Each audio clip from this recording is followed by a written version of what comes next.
Jika berbicara tentang Islam di Indonesia, tidak sesingkat sejarah yang selama ini disampaikan. Di dalamnya banyak sekali peristiwa dan tokoh yang terlibat.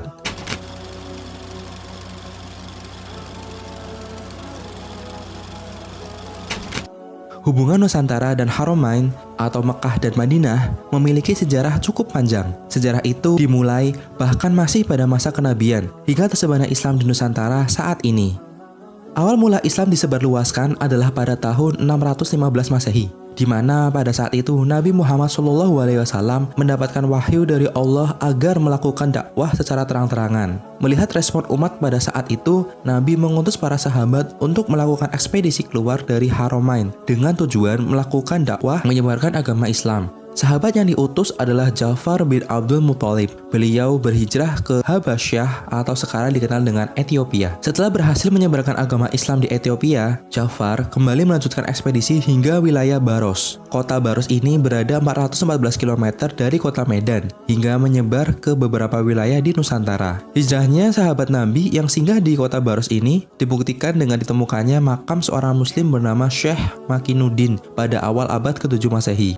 Islam menyebar di Indonesia dengan metode dakwah. Utusan Nabi membawa ajaran Islam yang telah ditulis di dalam Al-Quran dan hadis, memasuki Pulau Jawa di mana masih banyak masyarakat yang menganut animisme dan dinamisme yang sangat kental. Sehingga diutuslah 9 orang ulama untuk menyebarkan ajaran Islam di Pulau Jawa. 9 orang ulama itu berasal dari Palestina, Syekh Aliyuddin dan Syekh Hasanuddin. Dari Mesir, Syekh Ahmad Al-Jumadil Kubro dan Maulana Ishaq berdakwah dari Jawa hingga Sumatera. Beliau merupakan seorang ulama besar Mesir. Pada abad 14 Masehi hingga awal 15 Masehi ketika berdakwah di Pulau Jawa, tepatnya di tanah Sunda saat itu, tengah berkuasa kerajaan Sunda yang dirajai oleh Prabu Siliwangi. Wilayah kekuasaan Prabu Siliwangi hingga Karanganyar.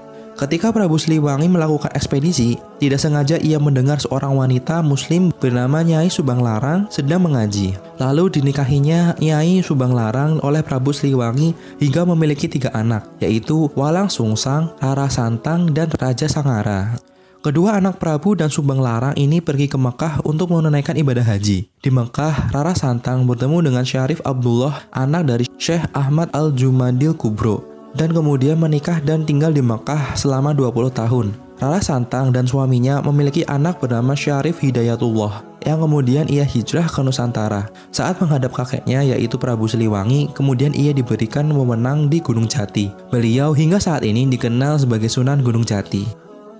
Tiba pada saat masuknya Portugis ke Nusantara tahun 1511 melalui Selat Malaka, perjanjian Tordesillas yang dihasilkan oleh Paus Alexander ke-6 setelah mengalahkan umat Islam di Andalusia. Perjanjian tersebut membagi wilayah menjadi 2, bagian timur yang dibawa oleh Portugis dan bagian barat dibawa oleh Spanyol. 3 misi suci terdapat di perjanjian tersebut bernama 3G, yaitu Gold, Glory, dan Gospel. Misi pertama yang dilakukan oleh Portugis adalah memonopoli perdagangan, lalu kemudian menyebarkan paham agama Kristen.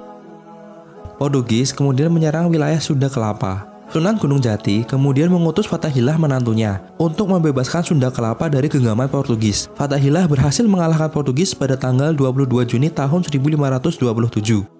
Pada saat itu, untuk dijadikan sejarah, Sunda Kelapa berganti nama menjadi Jayakarta atau sekarang adalah Jakarta.